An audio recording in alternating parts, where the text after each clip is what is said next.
سوال ہے اگر سر کے اوپر کپڑا نہ ہو تو وضو ہو جاتا ہے، اور اگر کھانا بھی بغیر ڈھکے سر کھایا جائے تو کیا گناہ ہے؟ بے ادبی ہے، یعنی ایک انفارمل وے میں کھانا، لیکن گناہ نہیں ہے. ٹھیک ہے، سر کے اوپر کپڑا نہ ہو تو وضو نہیں ہوتا. ہوتا ہے کہ نہیں ہوتا؟ ہو جاتا ہے.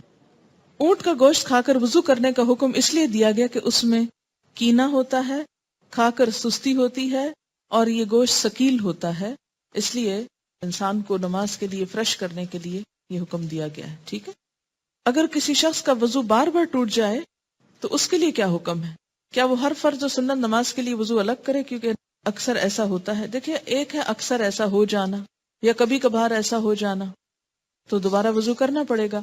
لیکن ایک ایسی بیماری ہوتی ہے کہ جس میں انتڑیوں کی خرابی کی وجہ سے، انٹسٹائن کے پرابلم کی وجہ سے بعض لوگوں کے بارے میں آتا ہے کہ ان کو ایسی تکلیف ہو جاتی ہے. میں نے کسی ڈاکٹر سے کنسلٹ کیا تھا کیونکہ اکثر لوگ ایسا مسئلہ پوچھنے کو آتے ہیں. تو وہ جو ایسا پرابلم ہو، جو ایک بیماری ہو، تو اس میں اگر ایک رکعت کی دیر بھی نہیں کسی کا وضو رہتا تو اس میں کیا ہے کہ انسان، یا یہ کہ کسی کو وہم ہی لاحق رہتا ہے، تو ایک دفعہ وضو کر کے ایک نماز اس سے پڑھ لے. لیکن کبھی کبھار ایسا ہو جانا یا دن کی 5 نمازوں میں سے 1-2 میں ایسی کوئی تکلیف ہو جانا، تو اس کے لیے یہ حکم نہیں ہے. اس کے لیے حکم یہ ہے کہ آپ اپنے کھانے کی ہیبٹس درست رکھیں، وقت پر کھائیں، صحیح خوراک کھائیں، تو آپ کو وضو کا مسئلہ نہیں ہوگا. ایسی چیزیں مت کھائیں جن کے بارے میں آپ کو پتا ہے کہ آپ کو ان سے الرجی ہے اور سٹمک اپسیٹ ہوتا ہے یا آپ کے وضو میں پرابلم ہوتا ہے. یہ ہر شخص اپنی عادت خود جانتا ہے، اور دین کی حفاظت، نمازوں کی، وضو کی، ان سب چیزوں کی ہماری ذمہ داری ہے. اسی لیے آپ دیکھیں کہ دین صرف چند خانوں میں نہیں بانٹ سکتے، وہ پوری زندگی کا ایک حصہ بن جاتا ہے. لوگ یہ بھی روایت کرتے ہیں کہ جب تک وضو کا پانی جسم پر لگا رہتا ہے ثواب ملتا رہتا ہے. مجھے تو ایسی کسی روایت کا معلوم نہیں ہے. کیا ناک میں پانی چڑھانا فرض میں آتا ہے؟ کس میں آتا ہے؟ سنت ہے، اور زیادہ اوپر تک لے جانا سنت ہے، پسندیدہ ہے. اگر کوئی نہ لے جا سکے اور خطرہ ہو کہ وہ سانس کی نالی میں چلا جائے گا، اتنا ہی چڑھا بیٹھے اور غوطہ کھا جائے، کیونکہ جب پریکٹس نہیں ہوتی تو مشکل ہوتا ہے. لیکن اس کا یہ مطلب نہیں کہ ناک کو صرف ٹچ کرے پانی آپ کا، اس پانی کو کچھ نہ کچھ اندر جانا چاہیے تاکہ اندر کے جرمز اور میل کچیل باہر آئے. اگر قرآن پڑھتے پڑھتے وضو باقی نہ رہے تو کیا قرآن پڑھ سکتے ہیں یا دوبارہ وضو کرنا ہوگا؟ ابھی جو ہم نے مسئلہ پڑھا ہے اس میں کیا آتا ہے کہ آپ پڑھ سکتے ہیں قرآن پاک، حرج نہیں ہے. تحیۃ الوضو کیسے پڑھتے ہیں؟ اس میں یہ کہ وضو کرنے کے فوراً بعد پڑھتے ہیں. یہ نہیں کہ 1 گھنٹہ پہلے آپ نے وضو کیا اور اب آپ تحیۃ الوضو پڑھنے لگے ہیں. یہ وضو کرتے ہی جو 2 نفل پڑھے جاتے ہیں وہ تحیۃ الوضو کہلاتے ہیں، اور ان کا بہت اجر اور ثواب ہے. اگر ساری نمازوں میں نہ پڑھ سکیں تو فجر کی نماز میں پڑھ لیں، آپ تہجد میں پڑھ لیں، 1 دفعہ دن میں کوشش کریں کہ پڑھ لیں. آپ کو معلوم ہے کیوں کتنا اجر ہے اس کا؟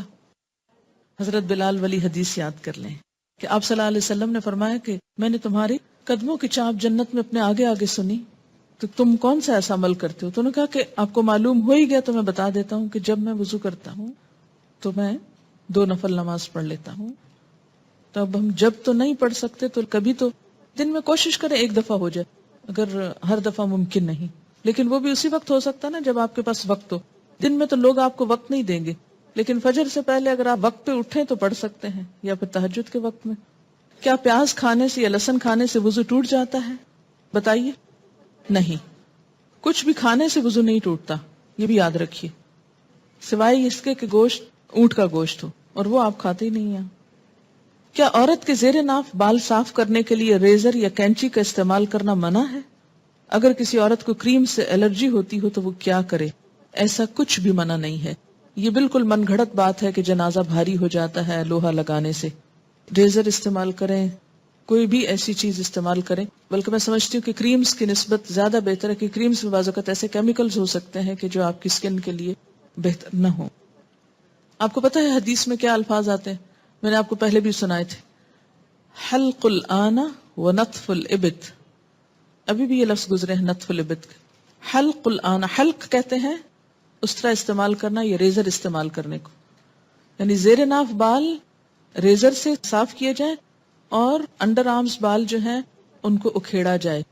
بہت سے لوگ شروع میں ہی جب بال نرم ہوتے ہیں بچیوں کو تو بتا دیتے ہیں، پھر وہ نکلتے بھی بہت کم ہے. یعنی ویکسنگ جس کو آپ کہتے ہیں، ویکس استعمال کی جائے. انڈر آرمز کے لیے. لیکن اگر تکلیف ہوتی ہو تو مجھے یہ سمجھ میں نہیں آتی کہ باقی سب جگہوں کی تکلیف نہیں ہوتی، لیکن جہاں سنت کا معاملہ وہاں تکلیف ہوتی ہے. یہ پسندیدہ ہے، اگر نہیں تو انڈر آرمز بھی اگر آپ ریزر استعمال کرنا چاہیں تو کر سکتے ہیں. ٹھیک ہے.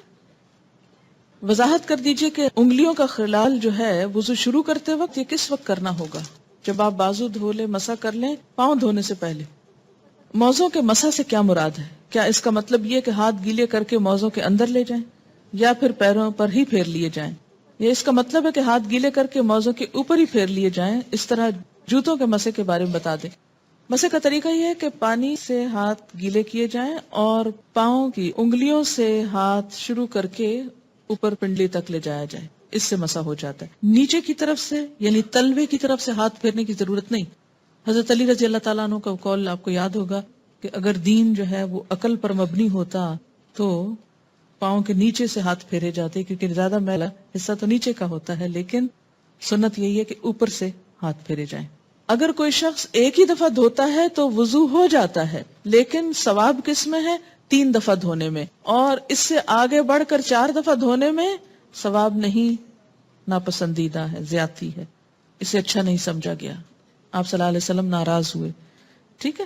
لیکن اگر جیسے صابن وغیرہ لگا دیا ہے تو پہلے آپ صابن اتارنے کو الگ سے دھو لیں، لیکن وضو کی نیت سے 3 ہی دفعہ دھوئیں، اس سے زیادہ نہیں دھوئیں. ٹھیک ہے. اگر ہم سفر کر رہے ہوں، وضو قائم ہو، راستے میں نماز کا وقت ہو جائے، ایسے حالت میں اگر ویٹ ڈسچارج ہو جائے تو کیا کیا جائے؟ کیونکہ عموماً سفر کے دوران واش رومز اویلیبل نہیں ہوتے. استنجا کس طرح کیا جائے؟ کیا ایسی صورت میں صرف وضو کر کے نماز پڑھ لیں؟ اگر تو وہاں واش روم ہے تو خود کو صاف کر لیں، اگر واقعی نہیں ہے کوئی چیز ایسی تو وضو کر کے نماز پڑھ لیں. جہاں موقع آئے وہاں استنجا کر لیں. اگر وضو کے لیے بھی پانی نہ ملے تو ایسی حالت میں صرف تیمم کر کے نماز پڑھ لی جائے. جی ہاں، کیونکہ سفر کے دوران ایسی مشکلات پیش آتی ہیں. نیز یہ کہ ایسی صورت میں کپڑے بدلنا یا ان کو کہیں ٹھہر کر پاک کرنا ممکن نہیں ہوتا تو کیا کیا جائے؟ انسان کو جب پتا ہے کہ اس کی ایسی کوئی کیفیت ہے تو اس کے لیے کچھ نہ کچھ پیڈ وغیرہ یا کوئی چیز استعمال کر لے کہ جس کو وقت ضرورت پر ہٹا کر انسان مکمل پاکی کی حالت میں نماز پڑھ لے. لیکن اگر کوئی بھی ایسی صورت نہ ہو تو معذوری کے احکامات عام حالات سے مختلف ہوتے ہیں، اس میں ان چیزوں کی رخصت ہوتی ہے. ماربل پہ تیمم نہیں ہوتا، صعیدن مٹی پہ ہوتا ہے، پتھر پہ نہیں. جس چیز پر مٹی نہ ہو اس پہ تیمم نہیں ہوتا. جیسے کپڑے کے اوپر مٹی ٹھہرتی نہیں، اندر جذب ہو جاتی ہے نا، تو اس سے نہیں ہوتا. تیمم مٹی سے ہوتا ہے، پاؤڈر سے بھی نہیں ہوتا. وضو کرتے ہوئے ناک میں پانی ڈالنے کا ایک طریقہ یہ بتایا جاتا ہے کہ دائیں ہاتھ سے چلو بنا کر پانی لیں اور ناک میں چڑھائیں اور بائیں ہاتھ کی چھوٹی انگلی سے ناک صاف کریں، خلال کریں ناک کے اندر. جی ہاں، اگر ضرورت ہو تو خلال کریں، ورنہ ناک کا خلال کوئی سنت نہیں ہے. ٹھیک ہے. صرف پانی ڈال کر اس کو نکال کر جھاڑنا ناک کو کافی ہے. کسی کو وائٹ ڈسچارج زیادہ ہوتا اور نماز کے دوران ہی ہونے لگے تو کیا کیا جائے؟ ایک دفعہ وضو کر کے پوری نماز پڑھ لے. ٹھیک ہے. کیونکہ بعض اوقات شک بھی ہوتا ہے، اور شک کا علاج کیا کہ ایک دفعہ آپ نماز شروع کریں تو بس پھر کنسیڈر نہیں کریں اس کو. اسی طرح بعض لوگوں کو ایک وہم کی بیماری ہوتی ہے. ایک شخص آپ کے پاس شاید آیا اور اس نے پوچھا کہ میں وضو سے تسلی نہیں ہوتی. آپ کو معلوم ہے وضو کے اوپر ایک شیطان مقرر ہے جس کا نام ہے ولہان، جس کا کام ہی صرف یہ ہے کہ وہ وضو میں خلل ڈالے، کہ شک ڈالے. وضو نہیں ہوا، کچھ خشک رہ گیا، شاید ٹوٹ گیا تمہارا وضو، شاید تمہارے جسم سے پھر کچھ نکل آیا. ایسے میں انسان بالکل اس کی کچھ نہ سنے، ایک دفعہ وضو کر کے بس نماز پڑھ لے. اپنے ساتھ سختی برتے، بالکل دوبارہ وضو کرنے کی ضرورت نہیں، الا یہ کہ کوئی واضح علامت ہو کہ جس سے پتا چلے کہ وضو باقی نہیں رہا، جس کا ذکر کتاب میں آ چکا ہے. میں نے کسی کتاب میں پڑھا تھا کہ 2 میل تک پانی نہ ہو تو تیمم کر سکتے ہیں. اگر گھر میں پانی نہ اور فجر کی نماز پڑھنی اور غسل جنابت کرنا ہو تو کیا کریں؟ اگر ہمسایوں سے صبح پانی مانگے اور ہو سکتا ہے کہ وہ دینا پسند نہ کریں اور انہیں خود ضرورت ہو، ایسے میں کیا تیمم کر سکتے ہیں؟ جی ہاں، کر سکتے ہیں ایسے میں تیمم. اس لیے کہ بسا اوقات جب پانی نہیں ہوتا تو اکثر گھروں میں نہیں ہوتا، بجلی نہیں ہوتی ہے، اور بلا وجہ دوسروں کو تکلیف دینا. کسی حدیث سے یہ نہیں پتا چلتا کہ 2 میل یا 3 میل کی بات، وہ تو ایک احتیاطاً یہ بات کہی گئی کہ مثلا اگر کنواں ہے، گھر سے چند قدم کے فاصلے پر، انسان سستی کے مارے وہاں سے پانی نہ لینے جائے. ایک حدیث میں آتا ہے کہ اللہ تعالیٰ کی دی ہوئی رخصتوں کو استعمال کرنا بھی اللہ تعالیٰ کے لیے اتنا ہی پسندیدہ ہے جتنا اس کی لگائی ہوئی پابندیوں کو اختیار کرنا. اگر سر میں مہندی لگائی جائے تو کیا اس پر سر کا مسح ہو سکتا ہے وضو کرنے کی صورت میں؟ جی، گیلے ہی بال ہوتے ہیں نا، اگر بالکل مہندی اس طرح تو شاید نہیں لگتی کہ اس میں سے بال کچھ بھی نظر نہ آئے، ہو سکتا ہے. لیکن اگر اس کے اوپر آپ نے کچھ اور پہن لیا ہے تو وہ نہ پہنے، جیسے پلاسٹک وغیرہ کا کچھ بیگ یہ شاور کا ہے. مسواک کرتے ہوئے اگر ساتھ ساتھ دعا کریں دل میں اور ذکر کریں اور اس کو سنت کی نیت سے نہیں ایسے ہی تو کیا یہ درست ہے؟ تو کیا ساری دعائیں منہ میں مسواک ڈال کے یاد آتی ہیں؟ اور اس وقت یعنی مسواک کرتے ہوئے مسواک کریں اور جلدی جلدی نکلیں وہاں سے کہیں اور جا کے دعائیں کریں مصلی پہ بیٹھ کر. کہتے ہیں منہ سے زور سے کہکا مارنے سے وضو ٹوٹ جاتا ہے. یہاں صبح سے آپ وضو کر کے آتے ہیں اور آپ کو ہنسایا جاتا ہے اور بات بات پہ آپ کہکے لگاتے ہیں تو اس سے وضو ٹوٹ تو نہیں جاتا. نہیں، نماز کی حالت میں اگر کہکا لگایا جائے تو نماز ٹوٹ جاتی ہے، وضو نہیں ٹوٹتا. کیا انڈر لیگز بال ویکس کر سکتے ہیں؟ آپ کی مرضی ہے، منع نہیں ہے. وضو کرتے وقت اگر بسم اللہ پڑھنا بھول جائے تو کیا وضو دہرائیں نہیں، ہو جاتا ہے وضو. مغرب کے بعد ناخن نہیں کاٹنے چاہیے، ایسی کوئی بات نہیں. ناک میں پانی چڑھانا سائنسز کے علاج کے لیے مفید ہے. کسی نے کمنٹ بھیجا حاجت کے نفل کے لیے کیا الگ وضو کرنا ہوگا؟ آپ نے حدیث پڑھی تھی کہ آپ صلی اللہ علیہ وسلم نے فتح مکہ کے موقع پر ایک ہی وضو سے کئی نمازیں ادا کی تھی. شیرٹن میں ایک آنٹی واش روم کے ٹائلز پر تیمم کر رہی تھی. میں نے کہا ٹائلز کی دیوار پہ تیمم نہیں ہوتا، لیکن وہ کرتی نہیں. جی ہاں، ٹائلز پہ تیمم نہیں ہوتا اس لیے کہ وہ تو پکی ہوئی مٹی ہے، سعیدن طیبن ہے جس کے اوپر ہوتا ہے، تو وہ سعید کی اس میں نہیں آتا. اور دوسرا یہ کہ واش روم کے اندر تیمم کی وجہ کیا ہے آخر؟ کیا صرف تھک جرابوں پر مسح ہوتا ہے؟ آج کل تھن ساکس پر مسح نہیں کیا جاتا. بات یہ ہے کہ جب جراب کا لفظ آیا تو تھن تھک کی بات نہیں کی گئی. بات یہ ہے کہ اس تکلیف سے بچانا مقصود ہے کہ آپ اسے بار بار اتاریں. ہاں، پھٹی ہوئی جرابیں نہ ہوں کہ جس میں بہت بڑے بڑے ہولز ہوں کہ وہ ساری سکن ایکسپوز ہو رہی ہے، یا ایسی باریک ہوں کہ نیٹ کی بنی ہوئی کہ جو جراب کم اور پاؤں زیادہ نظر آ رہا ہو. تو یہ چیز آپ خود دیکھ لیجئے. اگر مہندی لگی ہو تو کیا وضو ہو جائے گا؟ جی بالکل ہو جائے گا، کیونکہ مہندی رکاوٹ نہیں بنتی پانی میں. ہاں، اگر ایسی کوئی چیز آپ نے لگائی ہے کہ وہ چھلکا بن گیا اور اس کے اوپر سے اتر رہا ہے تو وہ اور بات ہے. کسی بھی چیز کے لگنے کے بعد اگر پانی اس کے ریشے تک پہنچ جائے، ویٹ ہو جائے، وہ سارا دھل جائے، اس کے اندر سے پانی گزر جائے تو کوئی بھی چیز منع نہیں ہے. ہاں، اگر کوئی چیز پانی کے اور اس سکن کے درمیان بیریئر بن جائے، کوٹنگ ایسی ہو کہ پانی سکن کو ٹچ نہ کرے تو پھر ٹھیک نہیں. کتے کے بارے میں سوال ہے کہ کپڑے کو لگ جائے تو نماز پڑھ سکتے ہیں؟ جی اگر ڈرائی ہے تو ٹھیک ہے، کوئی حرج نہیں، لیکن اگر ویٹ کتا ہے یا اس کے چھینٹے آپ کے اوپر آ گئے ہیں تو درست نہیں ہے. کیا عورتوں کا ختنہ جائز ہے؟ کیوں؟ آپ کس دنیا میں رہتے ہیں؟ کس دنیا میں رہتے ہیں؟ مجھے حیرت ہوتی ہے بعض دفعہ آپ کی حیرت پر. آپ کو پتا ہے بعض افریقن کنٹریز میں یہ رواج ہے. اس میں آپ دیکھیے کہ یہ ان کا ایک لوکل رواج ہے. اسلام نے عورت کے ختنے کا حکم نہیں دیا ہوا. یاد رکھیے کسی حدیث میں عورت کے ختنے کی بات نہیں آتی، مردوں کے ختنے کی بات آتی ہے، اور ان کے لیے تو پروو ہو چکا ہے کہ ان کی صحت کے لیے ضروری ہے. لیکن اگر کسی خاص علاقے میں یا کسی خاص کلٹ میں ایسی کوئی چیز ہے تو وہ ان کا لوکل کلچر ہے. It's nothing to do with اسلام. اور اس پہ بہت پروپیگنڈا بھی ہو رہا ہے، آپ کو پتا ہے. میں نے خود کئی جگہ پر یہ پڑھا ہے کہ اسلام نے عورت پہ بڑے ظلم جو ڈھائے ہیں، ان میں سے ایک ظلم یہ بھی ہے کہ بعض علاقوں میں عورت کے ختنے ہوتے ہیں. یہ اسلام نے ظلم نہیں ڈھایا، یہ لوکل کلچر کی بات ہے. اور اگر کسی علاقے کا کلچر ایسا اور پھر انہوں نے اسلام قبول کر لیا اور کلچر بھی ساتھ ساتھ رکھا. اب مثلاً آپ کسی دن یہ پروپیگنڈا شروع کر دیں کہ جو کانچ کی چوڑیاں ہوتی ہیں اگر ٹوٹ جائیں تو عورت بیچاری کا وہ خون نکال دیتی ہیں اور یہ بڑا ظلم ہے، اس لیے ان کو بنانا بند کرنا چاہیے. تو اب یہ اسلام نے تھوڑی آپ کو کہا کہ آپ کانچ پہنیں. آپ کا لوکل کلچر ہے، کسی اور ملک میں ایسا نہیں ہوتا، تو آپ کی مرضی، آپ پہنے نہ پہنے، پہنے تو احتیاط کریں، نہیں پہنے تو نہ پہنے. بہت ساری چیزیں ایسی ہیں کہ جس میں اسلام نے نہ کرنے کو کہا ہے اور نہ چھوڑنے کو کہا ہے. بہت سے لوگ کہتے ہیں کہ دیوار پر ہاتھ مار کر تیمم ہو جاتا ہے. اگر اس پر مٹیوں کے قرآن پاک کی آیت کیا ہے؟ سعیدن طیبن. پلین میں پانی موجود ہے، واش روم بھی ہے، لیکن جا کر کرنا مشکل ہے تو کیا تیمم کر کے نماز پڑھ سکتے ہیں؟ وہاں وضو کی جگہ کتنی ہوتی ہے یہ بھی بتائیے. دوسری بات یہ کہ جو لمبی فلائٹس ہوتی ہیں اس میں بعض حضرات وضو کر کر کے پانی اس طرح ختم کر دیتے ہیں کہ اس کے بعد میں جانے والوں کو بیچاروں کو ہاتھ دھونے کے لیے بھی کچھ نہیں ملتا. میں خود اس بات کی عینی شاہد ہوں. اس لیے جہاں پانی صرف وقتی استعمال کے لیے رکھا گیا ہو وہاں آپ اس سے زیادہ استعمال کر کے دوسروں کا حق نہ مارے. ہاں، آپ پوچھ لیں جہاز والوں سے کہ اس میں 300 لوگوں کے وضو کا اہتمام ہے تو ٹھیک ہے، کر لیں. اگر غسل کرنے کے بعد استنجا کیا جائے تو کیا وضو قائم رہے گا؟ نہیں. اگر صابن لگاتے ہوئے یا ویسے دوبارہ انسان کا ہاتھ ایسی جگہ کو چھو جائے کہ جس کے چھونے سے وضو ٹوٹ جاتا ہے تو غسل کے بعد پھر دوبارہ وضو کرنا ہوگا. کیا وضو کے بغیر حدیث کے ٹیکسٹ کو چھوا جا سکتا ہے؟ چھوا جا سکتا ہے. غسل پاکی میں غراروں کا حکم ہے. نہیں، ایسا کوئی حکم نہیں ہے. یعنی کلی کرنا کافی ہے، گلے میں پانی ڈال کے غرارے کرنا ضروری نہیں. کسی نے مسئلہ پوچھا کہ انٹر کورس کے بعد پاک ہو جاتی ہے اور نماز بھی پڑھ لیتی ہے لیکن اس کا ڈسچارج ہوتا رہتا ہے، تو اس صورت میں کیا کریں؟ ایک دفعہ نہانے سے پہلے اپنی طرف سے پوری صفائی کر لی جائے. اگر اس کے بعد کوئی ایسی چیز ہو تو دوبارہ بس وضو ہی کافی ہے. کیا ریزر کا استعمال کر سکتے ہیں؟ جی کر سکتے ہیں. MATTE یہ کس قسم کی لپسٹک ہوتی ہے؟ صرف لپسٹک ہوتی. کیا اس سے وضو ہو جاتا ہے یا پانی ہونٹوں تک نہ پہنچے گا؟ میں نے کبھی لگائی نہیں، اس لیے مجھے پتہ ہی نہیں کہ یہ کیسی لپسٹک ہے.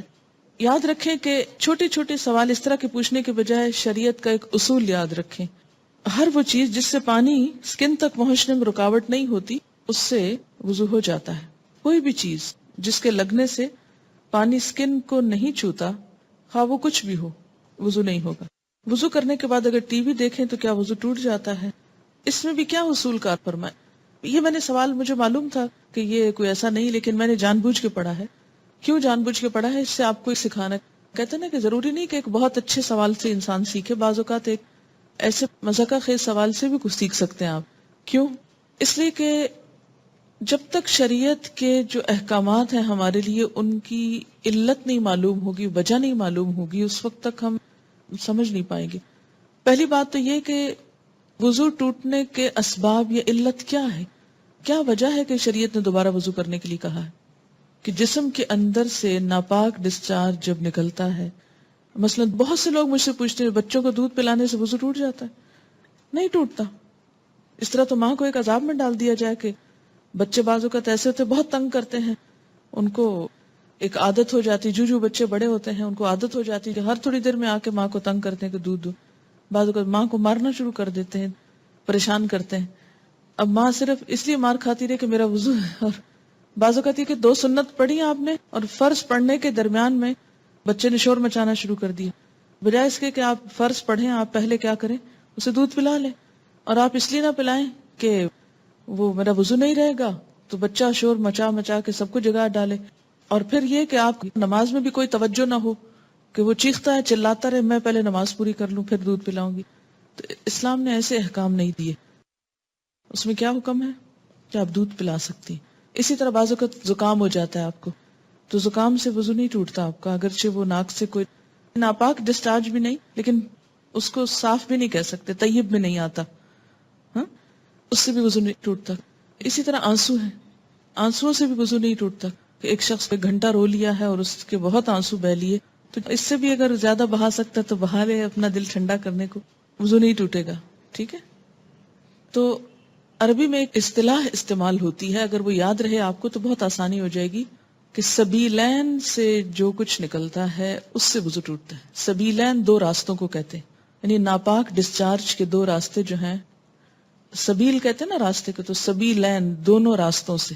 اور اس سے مراد یعنی یہ ایک ٹرم استعمال کی جاتی ہے بجائے ان دونوں جگہوں کے نام لینے کے. گفتگو میں جو الفاظ انسان استعمال کرتا ہے اس سے انسان کی شخصیت کی عکاسی ہوتی ہے کہ اس کا مزاج کیسا ہے. جن کا مزاج گندا ہو وہ گندی باتیں کرنے اور گندے الفاظ بولنے کو انجوائے کرتے ہیں، لیکن ایمان، گندگی اور ناپاکی اور یہ تمام چیزیں جو ہیں یہ ایک دوسرے کی ضد ہیں.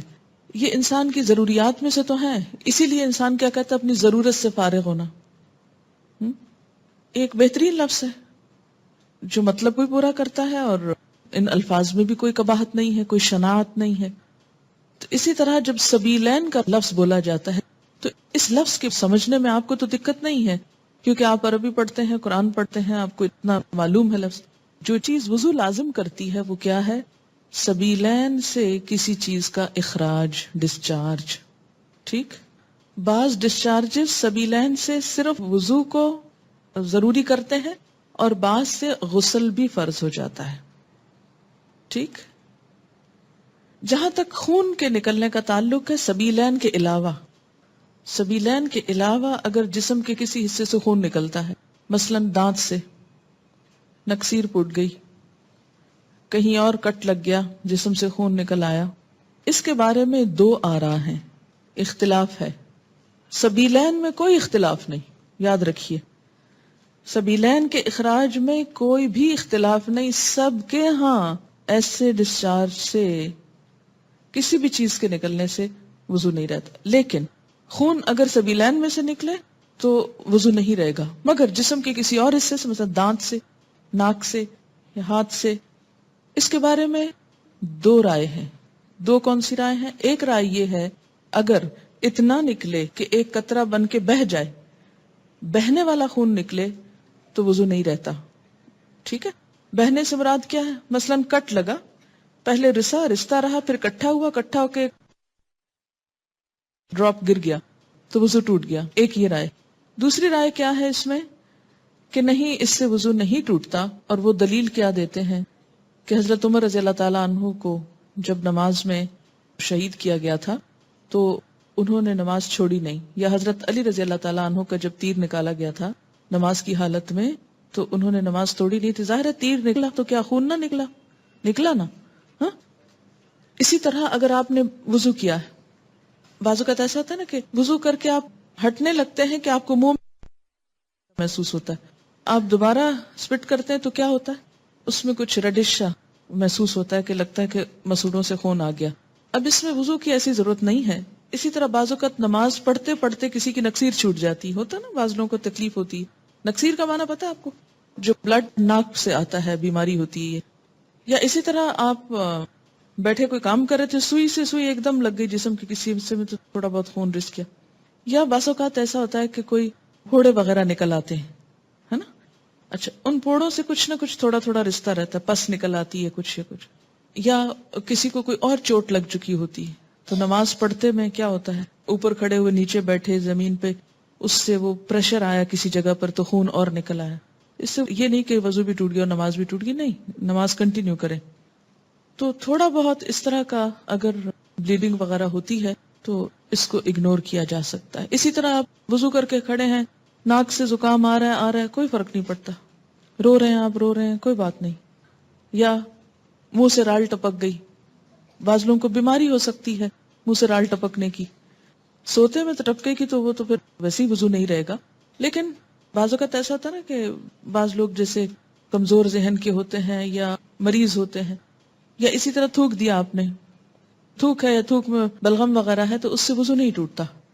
سمجھ گئے یہ بات؟ اگلا سوال ہے، وضو کے بعد اگر بچے کا پیشاب یا پخانہ ہاتھ پر یا جسم پر یا کسی دوسرے حصے پہ لگ جائے تو اس نجس جگہ کو دھونا کافی ہے یا وضو کرنا ہوگا؟ صرف اس جگہ کو دھو لیں اچھی طرح، دوبارہ وضو کی ضرورت نہیں. اگر ہم باوضو ہوں اور نامحرم کی نظر ہمارے چہرے پر پڑ جائے تو کیا ہمارا وضو ٹوٹ جائے گا؟ جیسے گھر میں دیور وغیرہ ہوتے ہیں، نہیں، اس سے بھی وضو نہیں ٹوٹتا. پھر وہی بات ہے، وہی اصول یاد رکھیں جو میں نے آپ کو بتایا ہے کہ بنیادی طور پر وضو کس چیز سے ٹوٹتا ہے. ٹھیک ہے؟ نماز پڑھتے ہوئے چھینک آ جائے اور چند قطرے پیشاب کے نکل جائیں تو کیا نماز لوٹانی چاہیے؟ بالکل لوٹانی چاہیے، الا یہ کہ کوئی شخص مستقل مریض ہے ایسا، یا اس کو پتہ ہی نہیں چلا کہ اس کے ساتھ ایسا ہو گیا تو وہ اور بات ہے. لیکن کبھی کبھار ایسا ہو جائے تو اس سے وضو نہیں رہتا. یعنی مریض کیا ہے، یعنی بعض اوقات بہت بوڑھے لوگ ہوتے ہیں تو ان کے اعصاب کمزور ہو جاتے ہیں، وہ خود پہ کنٹرول نہیں رکھ سکتے، ان کو ایسے امراض لاحق ہو جاتے ہیں کہ ان کا پیشاب رستا رہتا ہے، پتہ ہی نہیں چلتا، ان کو فیل ہی نہیں ہوتا عام حالات میں، یا پھر کھانسی میں یا چھینک میں. تو ان کو ایک وضو سے جب نماز شروع کر لی تو اس کو پورا کر لیں. لیکن آپ جیسے نوجوان لوگ جن کے ساتھ کبھی کبھار ایسا ہو تو ان کے لیے حکم نہیں. وضو کرتے وقت ہم نے 3 دفعہ کلی کر لی، پھر محسوس ہوا دانت سے یا مسوڑوں سے خون آ رہا ہے، اس وقت کلی کریں جب تک خون نکلنا بند نہ ہو. جی ہاں، کلی کریں، اس لیے کہ خون کو چاہے اپنا ہی ہو اندر لے جانا درست نہیں. ٹھیک ہے؟ الا یہ کہ پتہ نہ چلے، آپ مثلا کھانا کھا رہے ہیں تو ہو سکتا ہے کہ آپ کے مسوڑوں سے خون نکل کے کھانے میں شامل ہو کے اندر جاتا ہو، اس لیے نہایت ضروری ہے کہ مسواک اکثر کیا کریں تاکہ ایسی بیماری نہ ہو. ہم چند باتیں مسواک پہ بھی آج کرنا چاہوں گی اور امید ہے آپ نے عادت ڈال لی ہوگی. دانتوں کے خون وغیرہ کو کنٹرول کرنے کا بہترین طریقہ مسواک ہے. مسواک کے اندر ایسے کیمیکلز ہیں کہ جن کا سولوشن ان کے اوپر خود بخود ایک دوا کے طور پہ لگتا ہے، سمجھ رہے؟ اور اس میں فریش مسواک جو ہے وہ زیادہ بہتر ہے بنسبت سوکھے مسواک کے. اگر اس چیز کے آپ عادی ہو جائیں تو بہت سی قباحتوں سے آپ کو نجات مل جائے گی. بے شمار فائدے ہیں مسواک کے اور بہت تھوڑا ٹائم لگتا ہے. اگر سر پر تیل یا کریم لگائی ہو تو کیا وضو کے لیے اور پاکی کے غسل کے لیے سر سے تیل کی چکناہٹ اور کریم اتارنا ضروری ہے؟ نہیں، اتارنا ضروری نہیں ہے. مثلا آپ نے سر دھونا چاہا لیکن شیمپو وغیرہ نہیں ہے، یا ہے بھی تو آپ یوز نہیں کرنا چاہتے لیکن تیل لگا ہوا ہے، تو آپ خالی اگر سر کو تر کر لیتے ہیں اور تیل بالوں میں چپکا ہوا تو چپکا رہے، اس سے کوئی فرق نہیں پڑتا. اگر ہم وضو کر چکے ہوں اور جب تک ہم پاؤں دھو رہے ہوں تب تک باقی اعضاء سوکھ جائیں تو اس سے کیا وضو ہوگا؟ وہ کیوں سوکھ جائیں؟ درمیان میں کیا کریں گے آپ؟ کیا دوران وضو کسی پارٹ کو پونچھنا جائز ہے؟ مثلا ایک پاؤں دھو کر پونچھ کر دوسرا پاؤں دھویا جا سکتا ہے؟ نہیں پونچھنا چاہیے جب تک مکمل وضو نہ ہو جائے، کیونکہ ایک سٹریچ میں وضو ہونا چاہیے. ٹھیک ہے، آپ ایسا کریں کہ پونچھنے کے بجائے جہاں آپ کھڑے وضو کر رہے ہیں وہاں نیچے ٹاول بچھا لیں تاکہ آپ سیدھا پاؤں اس پر رکھ لیں. کیونکہ بعض کا جوتا ایسا ہوتا ہے نا کہ جس میں پاؤں گیلا نہیں ڈال سکتے آپ، تو ایک تو گیلے جوتے میں پاؤں ویسے بھی نہیں ڈالنے چاہیے، جوتے کے خراب ہونے کا ڈر ہے. دوسرا یہ ہے کہ چمڑا معلوم نہیں کس کا ہے، کیونکہ آپ کو معلوم ہے کہ جو باہر سے جوتے ملتے ہیں ان کے بارے میں شک ہی رہتا ہے کہ معلوم نہیں کسی ناپاک جانور کا اسکن نہ ہو. کیونکہ اس دفعہ جب میں نے دیکھے کچھ جوتے تو مجھے لوگوں نے کہا کہ نہیں یہ جوتا نہیں خریدے اس لیے کہ یہ پگ کا اسکن ہے. اب مجھے تو پہچان نہیں کیا ہے کیا نہیں، لیکن اگر ایسا ہو بھی سکتا ہے کہ نادانی میں آپ پہنے گیلا جوتا کر کے پاؤں اس میں ڈال لیں، اس کا اثر پاؤں کو لگ جائے، کیا نماز ہوگی؟ تو گیلے جوتے میں کوشش کریں جب تک پتہ نہ ہو کہ یہ اسکن جو ہے وہ ایسی نہیں. اور دوسری بات یہ ہے کہ سکھانے کے لیے آپ پہلے نیچے ٹاول رکھ لیں، اس پہ پاؤں کو رکھ لیں، اور پھر جب دوسرا پاؤں دھو لیں تو اکٹھے ہی نیچے اس کو صاف کر لیں. یعنی کوئی بھی کام درمیانے وضو بلا ضرورت ایسا نہ ہو کہ جو آپ کو ایک ہاتھ دھوئے پھر آپ نے کہا اچھا وہ ایک چھکا لگ گیا جلدی آؤ دیکھو، وہ وہاں کھڑے کھڑے ٹیلی ویژن دیکھتے پھر واپس گئے جناب اچھا باقی وضو مکمل کرتے ہیں. نہیں، ایسا نہیں کرنا، ایک سٹریچ میں وضو کریں. بہت سے علماء کہتے ہیں اگر غسل کر لیا جائے تو وضو بھی ہو جاتا ہے، اب نماز پڑھ سکتے ہیں، دوبارہ وضو کرنے کی ضرورت نہیں. جی ہاں، یہ اسی لیے کہتے ہیں کہ آپ نے حدیث میں پڑھا کہ جب غسل کر رہے ہیں آپ تو سب سے پہلے آپ استنجا کریں گے، پھر اس کے بعد آپ وضو پورا کریں گے اور پھر جسم پہ پانی بہائیں گے اور وہ آپ کا وضو ہو جائے گا اس میں. اس لیے دوبارہ وضو کی ضرورت نہیں ہے کہ وہم کر کر کے بار بار اور یہ سوچنا کہ چونکہ کپڑے نہیں پہنے ہوئے تھے اس لیے وضو نہیں رہا، آپ دوبارہ پہن کے پھر وضو کو جاؤ. ایسی تکلیف کی ضرورت نہیں. دیکھیے کہ بعض اوقات جسم کے اندر کوئی راڈ وغیرہ ڈالتے ہیں، کوائل ڈالتے ہیں، یہ چیزیں وضو اور غسل میں مانے نہیں ہیں، کیونکہ ہمیں غسل میں چند مخصوص اعضاء کو باہر سے دھونے کا حکم ہے. اندر سے تو کلی کرنا، ناک میں پانی ڈالنا ہے یا مسے میں کان میں ہاتھ ڈالنے ہیں تھوڑے سے. باقی تو یہ نہیں کہا کہ آپ کسی کی ٹانگ خدا نہ خاص ٹوٹ گئی اندر راڈ رکھا، یا مثلا دانت میں فلنگ کرا لیا آپ نے تو اس سے وضو اور غسل میں مانی، یا دانتوں کو کراؤننگ کرا لی تو اس سے فرق نہیں پڑتا. ٹھیک ہے، بچوں کو طہارت کرانے سے کیا ہمارا وضو ٹوٹ جائے گا؟ پرائیویٹ پارٹ کو ہاتھ لگانے سے وضو نہیں رہتا. اس سے یہ ہوتا نا کہ وضو دراصل تیاری ہے نماز کی، اور قد افلح المؤمنون الذین هم فی صلاتهم خاشعون، فلاح پا گئے وہ مومن جو اپنی نماز میں خشوع کرتے ہیں. نماز کے خشوع کے لیے ضروری ہے وضو کا اچھا ہونا یا باوضو ہونا. اب اگر آپ ایک ایسا کام کر کے نماز کے لیے کھڑے ہو رہے ہیں تو خشوع کہاں سے آئے گا جب تک طہارت کا پورا احساس نہیں. کوے یا کبوتر یا کسی اور جانور کی نجاست میں کیا کریں اگر کپڑے کو لگ جائے؟ اس نجاست کو آپ اتار دیں. خشک ہو تو رگڑ کر صاف کر دینے سے پانی وانی نہیں تو ٹھیک ہے، ختم ہو جائے گی. لیکن جو جانور گوشت کھاتے ہیں اور جو جانور حرام کھاتے ہیں جیسے بلی وغیرہ ہے، چوہا کھاتی، اس کی نجاست اگر کپڑے کو لگی تو کپڑے کو دھونا ہوگا. لیکن جیسے پرندے ہیں یا عموماً دانہ دن کا کھاتے ہیں تو ان کے کھانے سے اگر ان کی بیٹ کپڑے پہ پڑ گئی ہے اور کپڑا سوکھ گیا ہے، آپ نے اتارا اور اس کو رگڑ کے صاف کر لیا، اس نجاست کو اوپر سے اتار دیا اور تھوڑا بہت حصہ اس میں متاثر ہوا تو کوئی حرج نہیں. جی ہاں، کوا مردار اگر کھاتا ہے اور وہ بہت بڑی مقدار میں نہیں، اس کی نجاست چھوٹی موٹی ہے تو کوئی حرج نہیں. لیکن عام طور پر اس کے لیے کہا جاتا ہے کہ جیسے ایک کوائن کے برابر جگہ تک رخصت ہے، لیکن وہ نجاست جو ظاہر ہے وہ ہٹا دیجئے، وہ نہیں ہونی چاہیے ساتھ، جیسے جائے نماز وغیرہ پر ہے. بعض اوقات ایسا ہوتا ہے نا کہ جیسے آپ نماز پڑھ رہے ہیں اور سر پہ کچھ پٹخا آ کے سمجھ نہیں آتی کہ یہ بارش کا قطرہ ہے یا کوئی اور چیز پڑی ہے آ کے، تو ایسے میں نماز نہیں توڑیے، پڑھ جائیے نماز. کیا وضو کرتے وقت باتیں کر سکتے ہیں؟ آپ ہی بتائیے مجھ کو.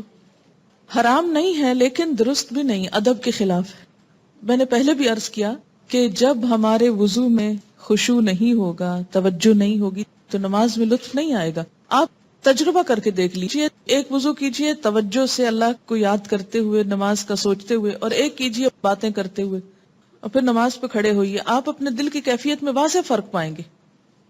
اچھا، اس کا یہ مطلب بھی نہیں ہے کہ اگر آپ وضو کر رہے ہیں اور اتنے میں بچہ آ کے کوئی چیز پوچھتا ہے کہ اماں فلاں چیز کہاں رکھی، تو آپ اشارے سے کہیں نہیں پتا، تو یہ درست نہیں ہے. ایسا بھی دین کو سخت نہ بنائیں. چھوٹی موٹی بات ضرورت کی کر لیں، لیکن بے وجہ گپ شپ، جیسے بچے شروع ہوتے ہیں تو لگے رہتے ہیں باتیں آدھا آدھا گھنٹہ، پانی بھی کھیلتے رہتے ہیں اور وضو بھی ہوتا رہتا ہے، تو یہ چیز روکنی چاہیے. کیا ہر دفعہ وضو سے پہلے استنجا ضروری ہے جبکہ حاجت کے لیے نہ جانا؟ نہیں، ہر دفعہ ضروری نہیں ہے، الا یہ کہ آپ کو ایسی کوئی تکلیف ہو جس میں ڈسچارج وغیرہ ہوتا ہو، اس کی وجہ سے استنجا کرنا چاہیے. پانی ہونے کے باوجود وضو کے اعضاء کو ایک دفعہ دھو لیا جائے تو کیا وضو ہو جائے گا؟ بتائیے. ہو جائے گا. کیا پیریڈز میں حدیث کے ٹیکسٹ کو ہاتھ لگایا جا سکتا ہے؟ جی لگایا جا سکتا ہے. اگر احتلام ہوا اور ڈسچارج معمولی ہو تو غسل کرنا ہوگا؟ جی ہاں. میں بیمار ہوں اور میرے حیض ختم ہو چکے ہیں، کیا میں تیمم کر سکتی ہوں؟ بیماری کس قسم کی؟ دیکھیے، تیمم اس وقت ہوتا ہے جب وضو کرنے سے بیماری میں اضافہ ہوتا ہو یا ہلاکت ہوتی ہو، انسان کی جان کو خطرہ ہو یا انسان کی تکلیف میں بہت اضافہ ہوتا ہو. فرض غسل کرتے وقت اگر وضو ٹوٹ جائے تو دوبارہ وضو کر کے دوبارہ غسل کرنا ہوگا؟ نہیں، دوبارہ وضو کرنا ہوگا، دوبارہ غسل نہیں کرنا ہوگا. ٹھیک ہے. کیا وامٹنگ سے وضو ٹوٹ جاتا ہے؟ بتائیے آپ. نہیں ٹوٹتا. کیوں نہیں ٹوٹتا؟ وجہ سبیلین میں سے نہیں ہے. لیکن ایک بات یاد رکھیے کہ اگر تھوڑی بہت خود ابکائی سی آئی ہے، تھوڑا بہت تھوک آیا ہے، کوئی حرج نہیں. لیکن اگر اتنی زیادہ وامٹنگ ہے کہ وہ نجاست میں شامل ہو گئی تو وضو نہیں رہے گا. کیوں؟ کیونکہ نجاست ہے نا اصل چیز. یعنی جو کھانا آپ کھاتے ہیں وہ پھر سبیلین سے نکلتا ہے. لیکن اب کیا ہوا کہ وہ اندر کافی دیر رہنے کے بعد ڈائجسٹ ہونے کی بجائے ناپاک بھی ہو چکا ہے، ایک طرح سے ویسٹ بن چکا ہے، اور پھر وہ دوبارہ منہ کے راستے سے نکل آیا، تو ایسی صورت میں پھر وضو کرنا ہوگا. یعنی وامٹنگ کی بھی قسم ہو سکتی ہے. ایک معمولی قسم کی ہلکا پھلکا پانی سا منہ سے نکل آیا، اور ایک یہ ہے کہ بہت زیادہ مقدار میں. ایک یہ ہے کہ خود تھوڑا بہت نکلا، اور ایک یہ ہے کہ آپ خود نکال رہے ہیں. اس سے روزے کا بھی فرق پڑتا ہے. اگر خود وامٹنگ ہو جائے چاہے کتنی بھی ہو تو روزہ نہیں ٹوٹتا، لیکن اگر آپ نے کوئی انگلی وغیرہ یا کوئی چیز ڈال کے وامٹ کیا تو اس سے روزہ باقی نہیں رہے گا. باتھ روم کے دروازے کے اندر کے حصے یا باہر کے حصے پہ دعا لگانا یاد دہانی کے لیے، اس میں گناہ تو نہیں. باہر کے حصے پہ دونوں دعائیں لگا دیجئے، اندر کے حصے پہ نہیں لگائیے. ٹھیک ہے. زخم کی صورت میں کیا بینڈیج کے ساتھ وضو کر سکتے ہیں؟ بینڈیج بھگو کے آپ نے بیماری بڑھانی ہے اپنی؟ اللہ نے عقل دی ہے، بینڈیج کیوں بھگوئیں گے؟ بینڈیج کے اوپر آپ مسا بس کر لیں گے. ٹھیک ہے. اچھا، ایک اور چیز یاد رکھیے، جیسے عام طور پہ چھوٹا موٹا کٹ ہاتھ پہ لگ جاتا ہے نا، تو اس کے اوپر ہم وہ لپیٹ دیتے ہیں بینڈیج، تنی پلاسٹ وغیرہ لپیٹ دیتے ہیں. اچھا، اب اگر واقعی ایسا زخم ہے کہ اس کو کھولنے سے جرمز اندر جانے کا یا اس تکلیف کے بڑھنے کا اندیشہ ہے تو اس کو لگا رہنے دے. لیکن اگر ایسے ہی لگایا اور پھر بس بھول گئے، چھوٹا موٹا کٹ لگا بھول گئے، اور اس کے بعد وضو اس میں کرتے رہے تو وضو نہیں ہوگا.